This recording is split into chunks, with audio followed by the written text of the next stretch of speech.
Bismillah. Bir kisi kішкентай баласын ертіп, bir жақсылық жасауды үйрету үшін баласын алып шығады.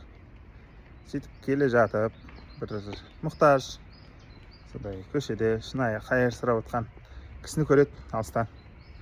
Сөйтіп те баласына айтады: балам, мына қалтасына ақша салады да, мына ақшаны барды ана кісілерге беріп кел. Барып, көркем түрде жымиып, нәрсеңді бер дейді. Сөйтіп жаңағы кішкентай бала жаңағы мұқтаждарға барады, береді. Сөйтеді де жаңағы қуанып келеді енді. Әке, мен бердім деп.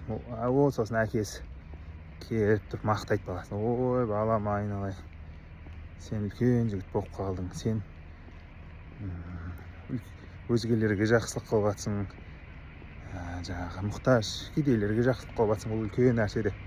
Сосын үйіне келгесін үйіндегілерге де айтып, жаңағы шешесіне айтып, сөйтіп ана бала мақтайды, жаңағы ісін, тимеді ісін үлкен қылып көрсетіп жатыр да.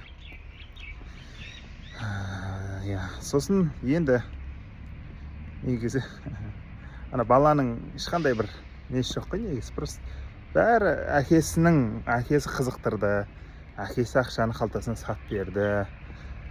Былайша айтқан кезде бүкіл жақсылықтың иесі әкесі да. Просто бала сәл қимылдады.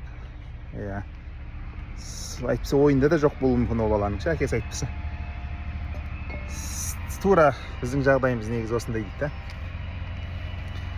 Бүкіл жақсылықты, бүкіл жақсылық жасауға мүмкіншілік беріп жатқан, денсаулық беріп жатқан, ауа жұтқызып жатқан, көзімізді көргізіп, қолымыз аяғымызды жүргізіп жатқан, бүкіл миымызды істетіп жатқан, сол кәсіпті, ризықтарды бірдеңеден бірдеңені себеп қылып бәрін алып келіп жатқан негізі Алла ғой.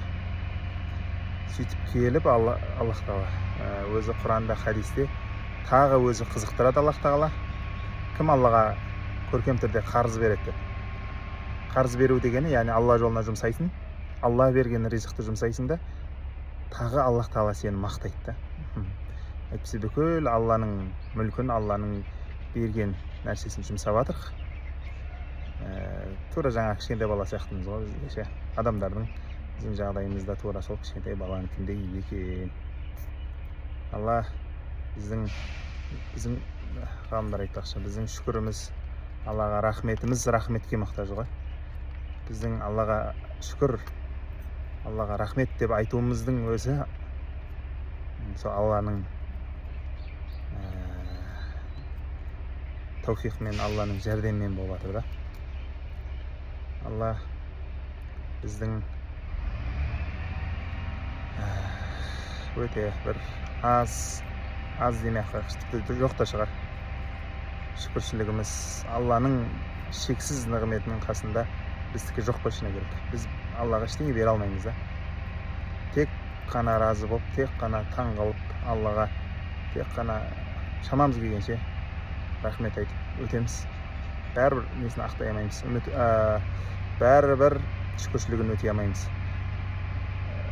Ғалымдар айтады ғой, Аллахта аяттар білесіздер, Алланың нығметін санасаңдар, санап тауыса алмайсыңдар деген. Осы аятты, яғни Алланың нығметтерін, шүкіршілігін өтей алмайсыңдар деп түсіндіреді. Алланың беріп жатқан таусылмас, түгесілмес нығметінің, жақсылығының, кеңшілігінің, фадлының өтемін, шүкіршілігін, рахметін өтей алмайсыңдар дейді.